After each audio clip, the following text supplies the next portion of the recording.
We are now joined by Jeff Gordon, driver of the number 24 Exalta Chevrolet for Hendrick Motorsports. And Jeff is making his final run here at Daytona International Speedway. You know, qualifying rained out today, but has to be some special feelings going on right now with knowing this is going to be your final trek around here. Yeah, definitely. This track's been extremely special to me. I mean, of course, we all know how much this track means to our sport, and I'm pretty bummed that it rained out. You know, we were on a heck of a streak, you know, this year with 2 poles on the super speedways. I wanted to keep that going, and I felt like yesterday our car had some really good speed, had a shot at doing that, but start 24th. That's not a bad place to start. So yeah, you know, it's hard for me to really put all those thoughts and feelings into perspective, knowing that I have half the season still to go. You know, I don't think it's really going to hit me until we get further down into the final part of the season. But now that you mention it, yeah, this place has meant a lot, and it's going to be tough not coming back here, being behind the wheel. But I'm also really excited about calling this race next February. Good deal. Let's open the floor up to questions. Please raise your hand. We'll get a wireless mic to you. We'll start over there with Matt and work our way around.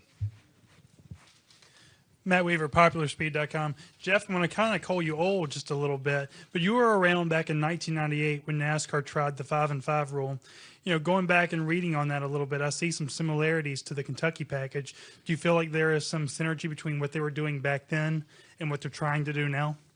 Yeah, I mean, the concept is very similar. That was, you know, prior to 98 was when I really first remember us talking about an aero push. And how the aero was really affecting the cars, you know, behind, and you know what I find the biggest change is just the splitter, as Dale mentioned. You know, back then that the 5-inch rule, you know, was the air dam up front as well as the spoiler, and you know, I think that significance of sealing that air off around the front of the splitter versus that air getting underneath that air dam is one of the things that's really contributing to how important aerodynamics are.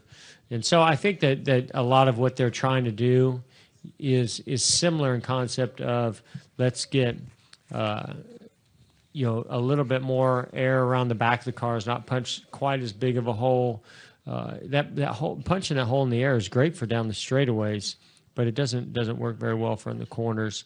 And just taking that amount of downforce off the cars, we're hoping will slow the cars down enough through the corners, not down the straightaway. Straightaway speed is going to be high. It's just through the corners to where maybe Goodyear can start incorporating a little bit softer tire that has a little more grip at the beginning, but maybe has a little more fall off as well.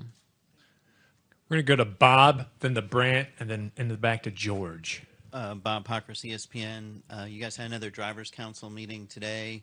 Can you talk about the dynamics in the room in the sense of, you know, when you're talking about potential rule changes, those could possibly equalize the field, and it could possibly help certain drivers or hurt certain drivers. How do you guys kind of say what you think and try to make sure that that the others think that you're speaking for the kind of the good of the sport versus the good of yourself?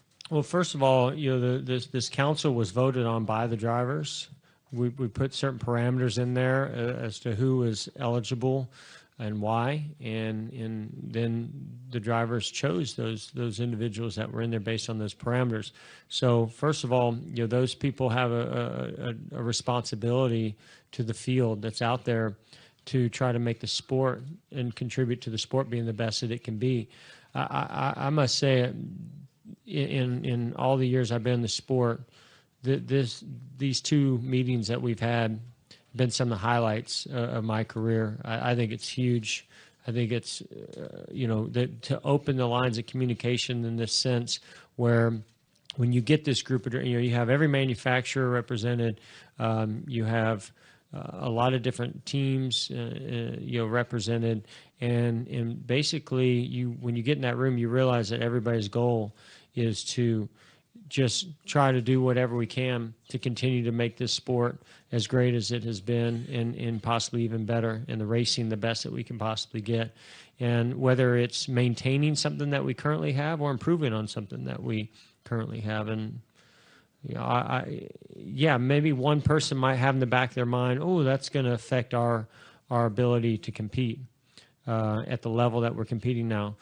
Doesn't matter. There's too many other people that are weighing in on that you know, would outweigh your reasons. But everybody gets to throw ideas out, and it's phenomenal. I mean, it's phenomenal to be able to throw those ideas out and feel like you're being heard. You know, discuss it as a group and knock holes in it, and that's from NASCAR side as well as the driver side. And you know, I only want to see that grow and continue. That incorporates the crew chiefs, the engineers, Goodyear, everybody that's you know, really contributing to what product we have out there on the track. Okay, we're going to go to Brant, then to George.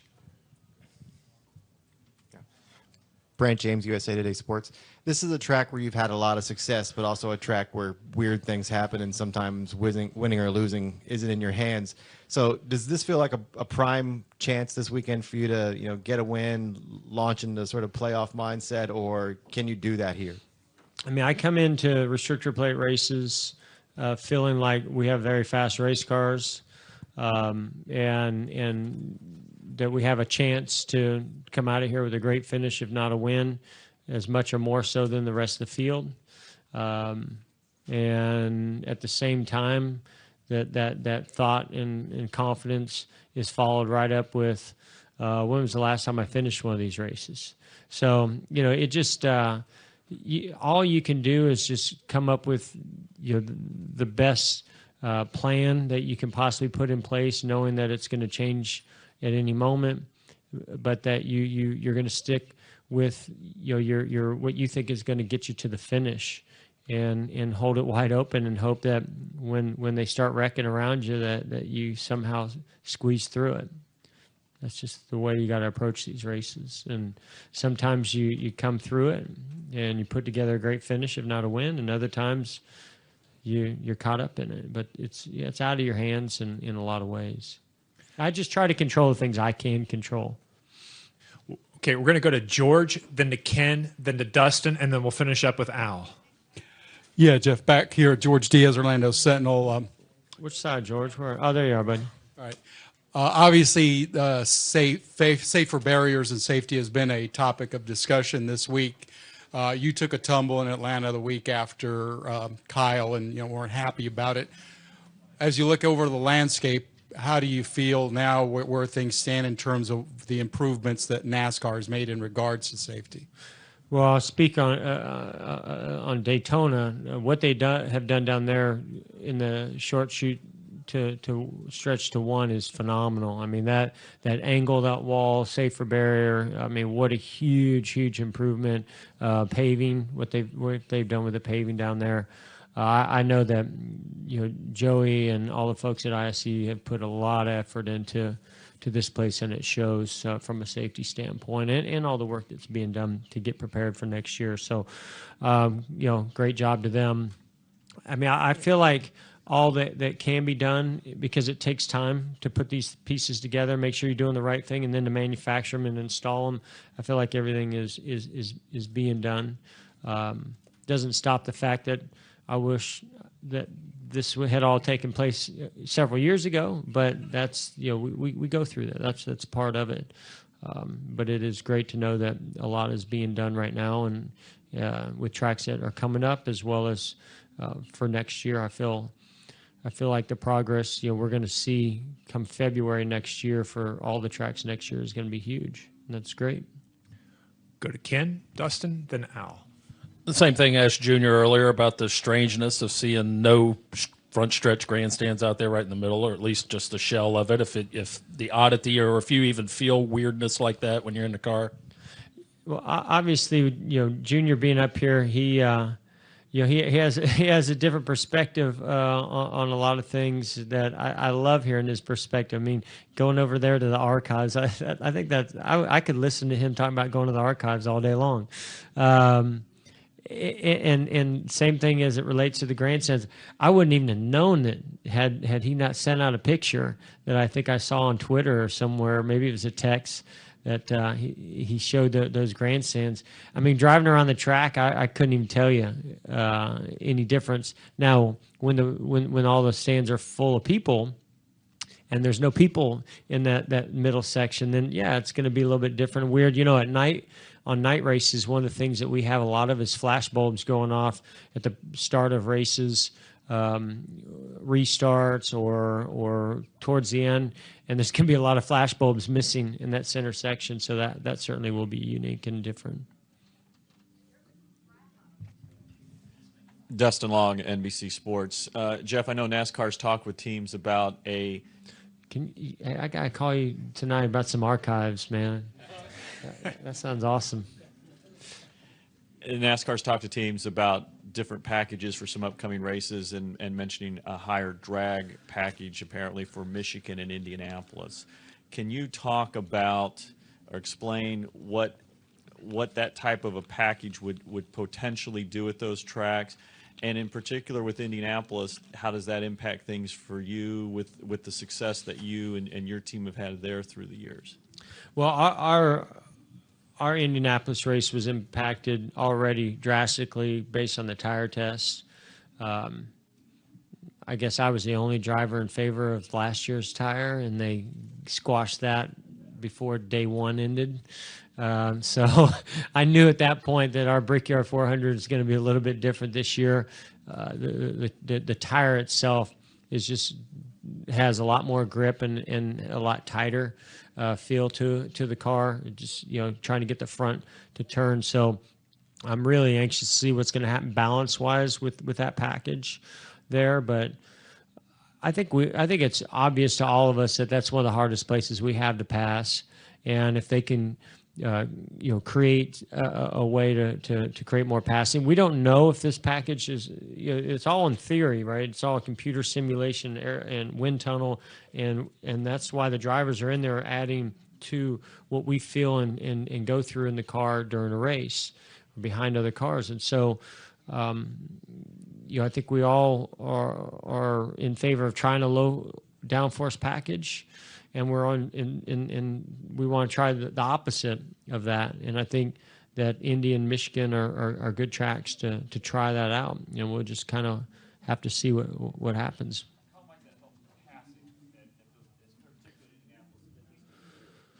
Yeah, I mean, basically, if you can run about wide open, behind a car through the corners without the downforce and the drag has to slow the car down a fairly significant amount through the corners to where the mechanical grip works, and we don't lose all this downforce and grip being behind somebody.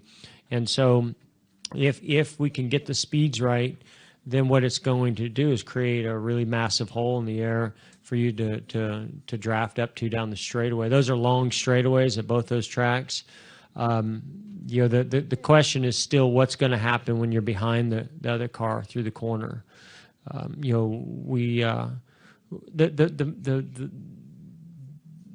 The magic is there. We just got to figure out, how to pull it off. It's not just a quick, easy little aero fix. Usually it's, okay, let's learn something here.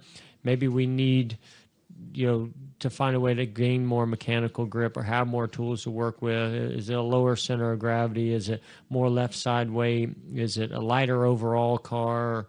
Softer tires, harder tires? I mean, there's a lot of different things that can be thrown out there. I just love the fact that we're constantly looking for ways to improve, and no different than trying to find ways to save the team's money. It's always something that you're constantly working at. Yep. Finish it up with Al here. Yeah, Jeff, Al Pearson, Auto Week. The obligatory non-Daytona question. You're one of a handful of drivers who have raced at Darlington both on Labor Day and when they moved the race to some other dates. In fact, you won 3 of your races there on Labor Day. Is there a different feel to being there on Labor Day than it is to being there on, say, Mother's Day or November? Is the atmosphere and excitement palpable? Do you feel it? Or is it just another weekend? It's just another weekend. I mean, it's another weekend at a special place, Darlington. So I think, to me, just getting a chance to race there is special, and it doesn't. For me, there's no real significance as to when that race is. I guess if I could prefer one, I'd probably prefer Labor Day. You know, just. I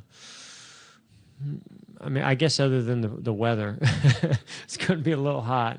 But I don't know. It seems like a weekend that is going to, be a good weekend for people to get out to the track and enjoy the race. And I think that, to me, the atmosphere of a race is when it's filled full of people in the grandstands. So whatever's going to get the most people in the grandstands, that's what creates the energy of the drivers. I mean, when I go to Bristol, and it seems like the night race seems to garner a larger crowd.